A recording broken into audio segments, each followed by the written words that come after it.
Sense ఉందా అసలు? మీకు అసలు ఇప్పుడు మీకు సెన్స్ ఉందా?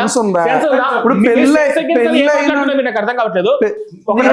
ఫస్ట్ ఆఫ్ ఆల్ ఒకసారి కెమెరా స్టాప్ చేయండి. సెన్సులు గిన్సన్ మాట్లాడద్దు. నాకు ఒక నిమిషం కెమెరా స్టాప్ చేసింది. కెమెరా స్టాప్ చేసింది అది కాదు. నాకు సిగ్నేచర్ స్టూడియోలో నాకు మీరంటే నాకు 2 సంవత్సరాల నుంచి మంచి అనుబంధం ఉందండి. నేను ఇక్కడికి వచ్చా సెన్స్ అని మాట్లాడతాడంటే నేను మొదటి కూతురి పెళ్లి నుంచి చేసేయని అని చెప్పేసి కెమెరా ఆఫ్ చేసండి. నువ్వు సెన్స్ ఎట్లా మాట్లాడితే మీరు ఫస్ట్ దానికి నాకు సారీ చెప్పండి. నాకు సెన్స్ అని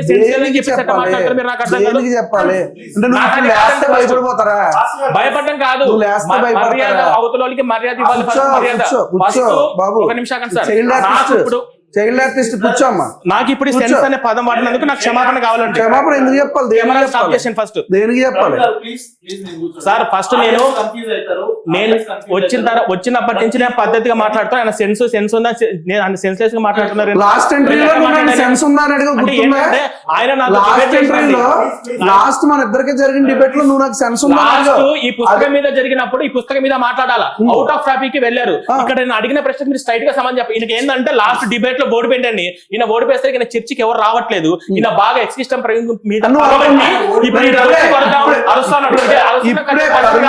కరుణాకర్ సుగ్నుతో డిబేట్ చేసి నేను వచ్చాను. 1 minute నేను డిబేట్ చేస్తే చాలా మంది రెడీగా ఉన్నారు చేయడానికి. నేను ఎవరికి పడితే వారికి ప్రవీణ్ 1 minute నువ్వు ఆవేశపడకు. నువ్వు అన్న మాట నీకు అప్పగించాను.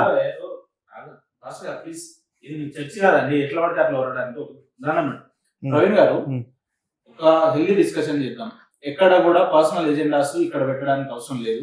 మీరు అట్లా లేవడం కూడా కరెక్ట్ కాదు సార్. మీరు కూడా ఇప్పుడు చైల్డ్ ఆర్టిస్ట్ అది అనడం కూడా కరెక్ట్. హెల్దీ డిస్కషన్ మీద జవాబు చెప్తాం, ఆడియన్స్ కూడా వెయిట్ చేస్తారు. నేను ఒక మాట ఇది హెల్దీ డిస్కషన్ మీద వచ్చినప్పుడు నేను గ్రామాల్లోకి వెళ్ళి బాబు యేసు నేను ఇది చెప్పిన బైబిల్ ఉన్నట్టు చెప్పిన వాళ్ళకి చెప్పి వాళ్ళని సత్యం వైపు నడిపిస్తుంటే వాళ్ళ కూతుర్ని పెళ్లి చేసుకుంటారు. ఇప్పుడు నాకంటే పెళ్లి అయింది, కొడుకు కూడా ఉన్నాడు. మాకు పెళ్లి అనే ఆలోచన రాదు. మేము ఎవరైనా మతం మార్చి మేము అక్క చెల్లి మా భావనతో మేము అలా చూస్తాం. మా సహోదరి భావన చూస్తాం. ఆయన జఫర్ శాస్త్రి గారు చెప్పింది సపోర్ట్ చేస్తున్నారంటే బైబిల్ ని బోధించకుండా వ్యక్తిగత ప్రయోజనాలు తీసుకుంటున్నారు. పెళ్లి చేయమంటున్నారు, లేదంటే ఏది ఉంటే అవి ఇవ్వమంటున్నారు, ఈ భక్తుల్ని పీడిస్తున్నారు అనే కాన్సెప్ట్ లానే మాట్లాడే అర్థం చేసుకోండి. ఎంతసేపు ఇప్పుడు మీరు చెప్పిన దానికి తన చెప్పిన దానికి చాలా వేరియేషన్ ఉంది. ఎందుకంటే తన చెప్పిన పాయింట్ ని మీరు చాలా క్లియర్ గా చెప్పారు. నౌ నేను ఇప్పుడు ఏమంటాను అని అంటే గనక దశమ భాగం గురించి మనం ఇదివరకు ఒక టాపిక్ మాట్లాడుకున్నాం. దశమ భాగం అనేది పాత నిబంధనకు సంబంధించింది. నూతన నిబంధనలో దశమ భాగం అడగమని చెప్పలే. కొంతమంది అడుగుతున్నారంటే అడుగుతున్నారు, అడిగేవాడు అడుగుతున్నాడు, ఇచ్చేవాళ్ళు కొంతమంది ఇస్తున్నారు. పాత నిబంధన అనగా దేవుడు తన యొక్క ఆజ్ఞలు ఇచ్చాడు. లా అండ్ జడ్జ్మెంట్ ఉంటుంది అందులో, చట్టము మరియు తీర్పు. నూతన నిబంధనలో హోప్ అండ్ సాల్వేషన్ అంటే రక్షణ మరియు నిరీక్షణ ఉంటుంది. ఇది దాంట్లో ఉన్న థియాలజీ. స్టార్టింగ్ లో మీరే అన్నారు అసలు బైబిల్ ఎక్కడ కూడా చేంజెస్ లేవు, ఎక్కడ మార్చలేదు, మార్చే అవకాశం కూడా లేదు అని అన్నారు. ఇప్పుడు మీరే పొద్దున్న లేస్తే క్రైస్తవులే పాత నిబంధన కొత్త నిబంధన లేదంటే ఆ పాత నిబంధనలో ఇన్ని చాప్టర్స్ ఉండేది, ఇందులో ఇన్ని చాప్టర్ ఇట్లా చెప్తుంది. సో దేని సంకేతం ఇది? చూడండి, పాత నిబంధన దేవుడు చాలా ఆజ్ఞలు ఇచ్చాడు. ఈ ఆజ్ఞలు వారు ఎలా తీసుకున్నారని అంటే గనక వారు చాలా లిటరల్ గా తీసేసుకుని వాటిని ఆచారబద్ధమైన ఆజ్ఞలుగా పాటించారు. చాలా ఉన్నాయి ఆచారాలు, దానికి సంబంధించిన ఆచారాలు ఉన్నాయి, ఆచారంగా పాటిస్తున్నారు. దేవుడు ఏమన్నాడంటే డివోషన్ అనేది, భక్తి అనేది ఎప్పుడు కూడా ఆచారబద్ధంగా ఉండకూడదు. భక్తి ఎప్పుడు కూడా భగవంతునితో మమేకమయ్యేదిగా ఉండాలని ప్రభువైన యేసుక్రీస్తు వచ్చి భక్తి అంటే ఇది, నడత అంటే ఇది, ఇలా ఉండాలని పరిశుద్ధ జీవితాన్ని ఆయన జీవించి చూపించాడు. ఇలాంటి పరిశుద్ధ బైబిల్ని పట్టుకుని, అలాంటి పరిశుద్ధ క్రీస్తుని పట్టుకుని ఎవరు పడితే వాళ్ళు ఇష్టానుసారంగా మాట్లాడితే ఎంతమందినైనా మేము కూడా బేర్ చేయగలుగుతాం. There are certain boundaries. ఆయన మాట్లాడే ఇంటెన్షన్ ఏంటంటే బైబిల్లో తప్పులు ఉన్నాయి కాబట్టి తప్పని చెప్తున్నారు, తప్పే ఉంది అన్నట్టు. అదే బైబిల్లో ఏం తప్పు ఉంది అని నేను అడుగుతున్నాను. కమాన్, నువ్వు చూపించు, నేను దానికి ఎక్స్ప్లెయిన్ చేయగలుగుతాను. బైబిల్లో నేను ఏవైతే ఉన్నాయో చదవడానికి చాలా గలీజ్గా ఏవైతే ఉన్నాయో నేను అవన్నీ ఒక బుక్లెట్ రాశానండి. ఇది ఆల్రెడీ ఆయన ఇంత ముందు వచ్చినప్పుడు మా ఆఫీస్కి వాళ్ళు వాడచ్చు ఇప్పుడు వాళ్ళు వాడచ్చు కొన్ని పదాలు. ఇప్పుడు సెన్స్ ఉందా అంటే అడగచ్చు, గలీజ్ అనొచ్చు. మీరు కూడా అటువైపు ఏమో నా డౌట్ గా ఉంది. అట్లా అనుకుంటే మన కూర్చోబెట్టవద్దు, యాక్చువల్లీ మేము ఇద్దరమే చేసుకోవాలి. ఫస్ట్ ఇవి ఒకసారి ఈ రిఫరెన్స్ అన్ని చదివితే గలీజ్ అనే పదం వాడాలా వాడకూడదా, అంటే ఇంతకన్నా ఇంకా ఏదైనా పేర్లు పెట్టాలేమో అని చెప్పేసి మీరే అంటారు. ఇవి చాలా ఉన్నాయి. ఇవి ఒక ఆడపిల్లలకు విలువ ఇచ్చినట్టు. సరే ఉదాహరణకు నేను ఒకటి చెప్తాను. నహోము 3:5 ఏమంటుందంటే, ఇర్మియా గ్రంథము 13:25 ఏమంటుందంటే, నీవు అబద్ధము నమ్ముకుని ఉంచు కనుక మరిచితి కనుక ఇది నాకు నా బంధు నన్ను నా చేత కనబట్టు భాగము యెహోవా సెలవిచ్చుచున్నాడు, కాబట్టి నీకు అవమానం కనబడినట్లు నేను నీ బట్టల చెంగులు నీ ముఖం మీదకి ఎత్తుచున్నాను. అంటే ఆడపిల్ల లంగాలు ఎత్తి చూపించని చెప్పేసి యెహోవా చెప్పాడు. ఇప్పుడు ఇలా దీనికి సమాధానం చెప్పడు. ఇప్పుడు ఈ ప్రశ్నకు సమాధానం చెప్పకుండా ఇది సమాధానం చెప్పకుండా ఆయన రామాయణము భగవద్గీతలోకి వెళ్తాడు. చూడండి, నేను ఇక్కడ బెట్టుగా చెప్తున్నాను. భగవద్గీత రామాయణము మనుధర్మ శాస్త్రంలోకి వెళ్తాడు. ఇప్పుడు దీనికి సమాధానం చెప్పిన తర్వాత వెళ్ళండి. నేను ఒక విషయం చెప్తాను. తను ఒక గ్రంథాన్ని చూపించి తను క్వశ్చన్ చేసినప్పుడు, ఇప్పుడు కొత్త ధర్మంలోనికి నేను వెళ్ళాను అన్నప్పుడు ఇందులో కంటే అది పరిశుద్ధమైనది అయ్యి ఉండాలి. శ్రీకృష్ణుడు ఆడవాళ్ళకి స్నానం ఇది నీకు బూతుగా అనిపించలేదా? చెప్పాను కదా, నీకు బూతుగా అనిపించలేదా? స్కిప్ చేస్తాడు. రవీంద్ర గారు దయచేసి మీరు ఎక్స్పెక్ట్ కోల్పోకండి సార్, ప్లీజ్. నేను చాలా ఓపికగా మాట్లాడుతున్నాను. దీనికి సమాధానం చెప్పిన తర్వాత శ్రీకృష్ణుడు మీకున్న డౌట్ ఏంది, ఆ డౌట్ రాద్దాం. రాసిన తర్వాత నెక్స్ట్ మనం కూర్చోబెట్టి నేను పిలుచుకొని వచ్చి మీ ప్రశ్న, నా ప్రశ్నలన్నీ నేను రాశాను, మీ ప్రశ్నల్ని రాశాను.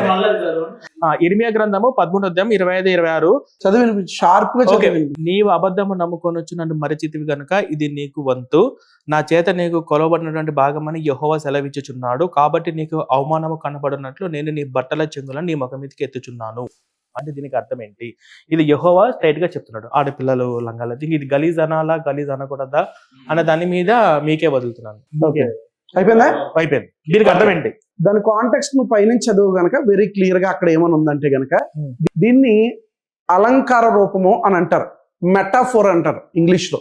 తెలుగులో అలంకారము అని అంటారు. అలంకారము అని అంటే గనక లంగాలు ఎత్తడము అలంకారం. 1 minute, నువ్వు అడిగేసావు కదా, నీ డౌట్ అయిపోయింది కదా, అయిపోయింది కదా. దీన్ని మెటాఫోర్ అని అంటారు. అలంకారం. అలంకారం అంటే నీ ముఖము చందమామలాగా ఉందంటే నిజంగా చందమామలాగా ఎవడో ఉండడు. కొడత వీపు విమానం మోత ఎక్కుతుందంటే వీపు విమానం అవ్వదు. దాన్ని అలంకారము అని అంటారు. అక్కడ దేవుడు ఏం చెప్తున్నాడు అని అంటే గనక, నన్ను కాదని మీరు పక్కకి వెళ్ళారు గనక, అంటే దేవుడు ఒక భర్తగా తన యొక్క బిడ్డలు భార్యగా, లేకపోతే దేవుడు ఒక తండ్రిగా వారి యొక్క బిడ్డలు తన బిడ్డలుగా పోల్చుకుంటూ ఆయన అంటున్నాడు కదా, వేశ్యకు కలిగినటువంటి అవమానము. వేశ్య పట్టుబడితే దాన్ని ఏం చేస్తారో బట్టలు ఓడదీసి కొడతారు. అదే చెప్తున్నాడు అక్కడ. అంతేగాని నీవు చెప్పినట్లుగా అక్కడ చండాలమైన భాష నీలాంటి వాళ్ళ గురించి మరి రాయలే. అది ఎందుకు రాశారని అంటే కనుక, వేశ్యకు కలిగిన అవమానం నీకు కలుగుతుంది. వేశ్యని బట్టలు ఓడదీసి కొడతారు ఏదన్నా తప్పు చేసి దొరికితే. సో అదే అక్కడ చెప్తున్నాడు అనమాట. ఇప్పుడు మీకు దీన్ని బట్టి మీరే నేనేం చెప్పాల్సిన అవసరం లేదు, మీరే చెప్తా.